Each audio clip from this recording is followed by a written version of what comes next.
je continue le chapitre T9 de chimie en page 3 du polycopier de cours. Alors après le produit de solubilité qu'on a vu sur les premières pages de ce livret de cours, il y a une deuxième grandeur qui est très importante pour les réactions de dissolution et qui s'appelle la solubilité. D'ailleurs c'est quelque chose que vous connaissez, d'abord dans la vie courante, on dit qu'une espèce est bien soluble dans l'eau ou dans autre chose. En chimie, dès le lycée, on vous donnait les solubilités plutôt de façon qualitative d'ailleurs, en disant la solubilité de telle espèce chimique est grande ou très faible dans un solvant. En fait, c'est une valeur numérique. D'ailleurs, souvent dans la vie de tous les jours, on la donne plutôt en grammes par litre. On dit par exemple, dans 1 litre d'eau, je peux dissoudre tant de grammes de sucre, de saccharose. En fait, il ne faut pas le prendre comme une concentration massique, c'est plutôt une concentration molaire. Donc la vraie définition rigoureuse, malgré les quelques abus qu'on peut trouver dans la vie de tous les jours, c'est la définition d'une grandeur donc, qui est en mol par litre, et ça correspond, donc la solubilité ici, à la quantité de matière maximale d'un solide ionique qu'on peut dissoudre dans un volume d'un litre d'eau. Donc c'est la quantité de matière divisée par le volume de la solution. Le symbole est un S, c'est un S minuscule, et l'unité, donc ce sont les moles par litre, mol litre moins 1. Voilà, c'est tout ce que vous avez à retenir sur cette partie-là. Le reste du livret de cours, pour les pages suivantes, ce sont des exemples.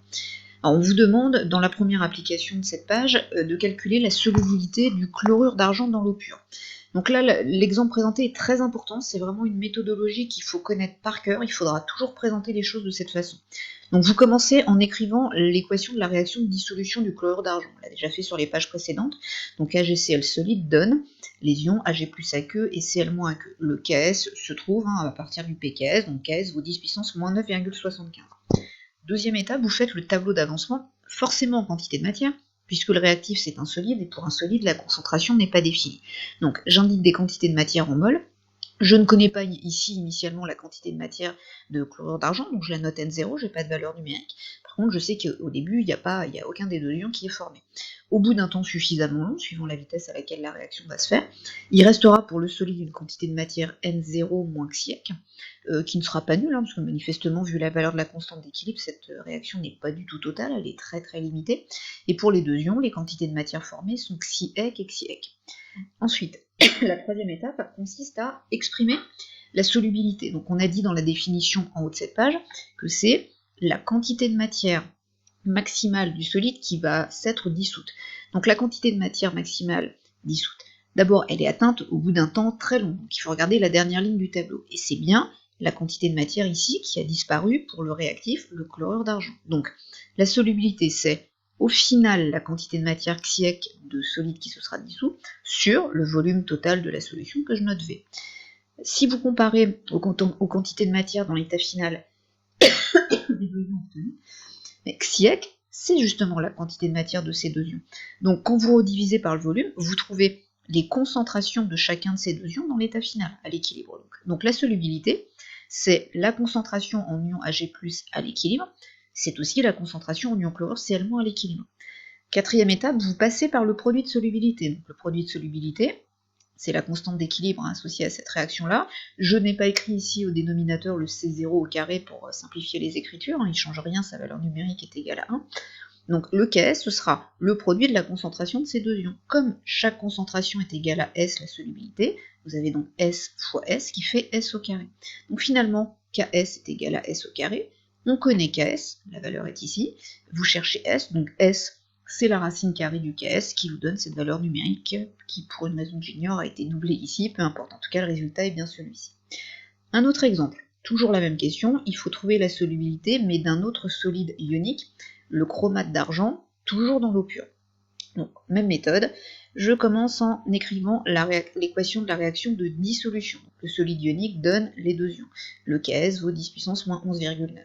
On fait le tableau d'avancement en quantité de matière, on part de N0 mol de solide, il n'y a pas d'ion formé, et puis dans l'état final, au bout d'un temps suffisamment long, il reste N0 moins xiec du solide, et on a formé, attention, petite différence, 2 xiec de l'ion Ag+, et xiec pour l'ion chromate, à cause du nom stoichiométrique 2 ici, change un petit peu, on n'a donc pas le même tableau d'avancement tout à fait. On procède à l'écriture de l'expression de la solubilité, donc la solubilité c'est toujours la quantité de matière du solide qui s'est dissous en la plus grande quantité de matière possible à la fin, sur le volume. Alors on trouve bien que Xiec sur V, c'est toujours la concentration de l'ion chromate ici, comme tout à l'heure on l'avait pour l'ion Cl-.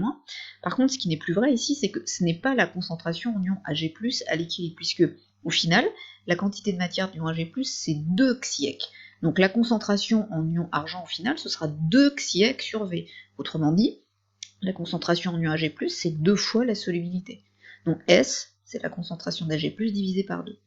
On réexprime le produit de solubilité, alors pareil, petite différence, hein, là, on a un nombre stoichiométrique 2 pour l'ion argent qui apparaît comme un carré ici. Donc quand je remplace KS, c'est la concentration au carré des ions Ag+, donc je regarde ce que j'ai mis au-dessus, c'est 2S, cette concentration-là, au carré, fois S, la solubilité, hein, qui est la concentration en ion chromate. Donc au final, ça fait 4S au cube. S au cube, ça fait KS divisé par 4, vous passez à la racine cubique et vous trouvez la valeur de la solubilité.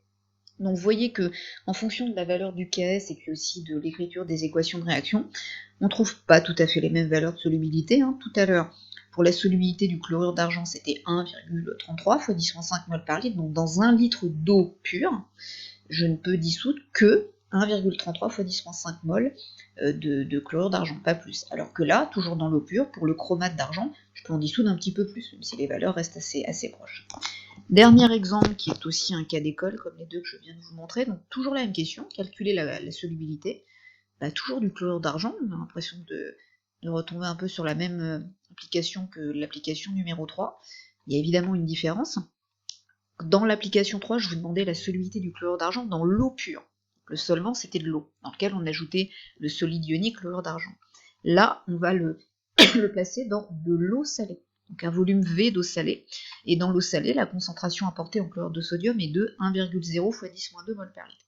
Ça change le traitement, parce que dans le tableau d'avancement que j'ai refait après, initialement, puisqu'on a de l'eau salée qui amène des ions chlorure, les ions sodium vont jouer aucun rôle ici, hein, mais les ions chlorure du chlorure de sodium sont présents dès le début. Donc dans la ligne de l'état initial T égale à 0, il ne faut pas mettre 0 pour l'ion chlorure, mais la quantité de matière, qui est donc la concentration C fois le volume total de solution. Vous complétez pour la dernière ligne le tableau d'avancement, et donc ici pareil, on a une différence, hein. Pour l'ion Cl-, il y en avait déjà C fois V, et j'ajoute plus donc Xiec, hein, ce qui s'est formé grâce à la dissolution du chlorure d'argent. Je réexprime la solubilité, donc c'est toujours la quantité de matière maximale, hein, du solide qui a été dissoute dans l'état final, donc Xiec sur le volume.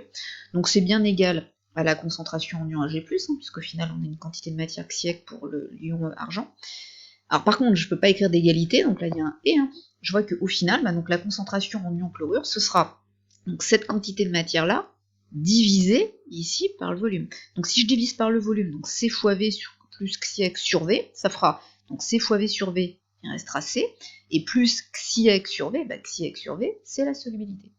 Donc la concentration en ion chlorure, ce sera la concentration de départ dans la solution d'eau salée, plus la solubilité.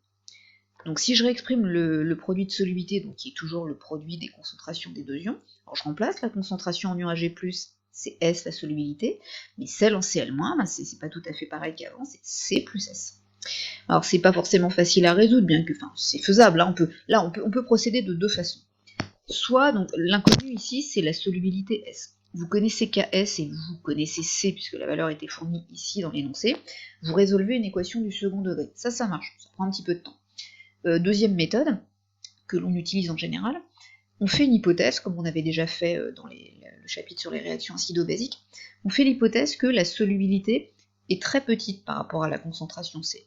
Ce qui a tout à fait du sens, puisqu'on voit que cette valeur de constante d'équilibre est très très faible, donc la réaction ici, elle est très limitée, ce qui veut dire qu'il y a très peu de solide qui doit se dissoudre, donc le Xiec doit être très petit, et donc au final, la solubilité doit effectivement être très petite par rapport à C.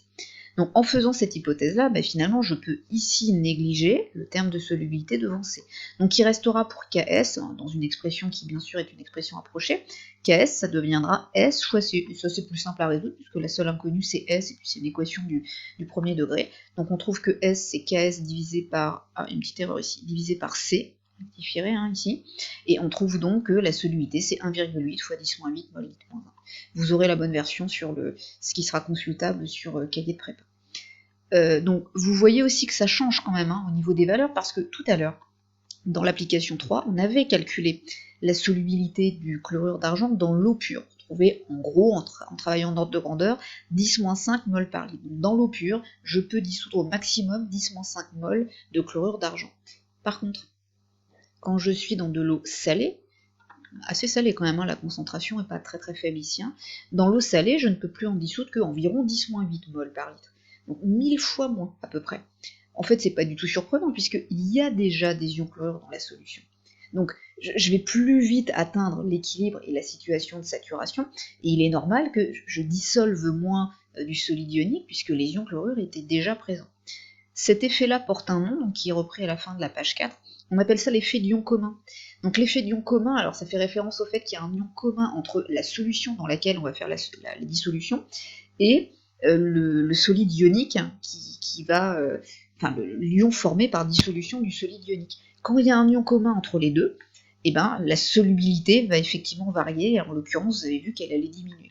Deux autres facteurs peuvent influencer la solubilité, la température, en toute logique, puisque la constante de solubilité, comme toutes les constantes d'équilibre, dépend de la température. La solubilité aussi. Et puis le dernier point, on le verra plus tôt dans le TD, là, pour le moment, j'étudie uniquement les réactions de dissolution toutes seules, mais vous avez vu dans les chapitres précédents sur l'acido-basicité ou la complexation qu'il y a plusieurs réactions qui sont combinées, donc en plus de la dissolution, on peut avoir des réactions de complexation ou acido-basique par exemple, ça va changer les concentrations ou les quantités de matière à l'équilibre, et donc ça va changer la valeur de la solubilité, on en verra des exemples dans le TD. Donc dans cette partie, il y a peu de choses à retenir de façon théorique, hein. Vous devez connaître par cœur la définition de la solubilité, son symbole, son unité, mais en fait ce qui est surtout à apprendre là, c'est ce raisonnement-là en 5 étapes, qui est toujours le même si on a vu qu'il y avait des petites adaptations suivant les exercices proposés, hein, qui permet de trouver une solubilité uniquement en connaissant le produit de solubilité du départ. Vous devez également savoir, alors il faut retenir les deux premiers points, vous devez savoir quels sont les deux facteurs là qui peuvent influencer la solubilité, et notamment retenir ici ce nom, hein, l'effet d'ion commun, c'est un effet que vous devez être capable d'expliquer.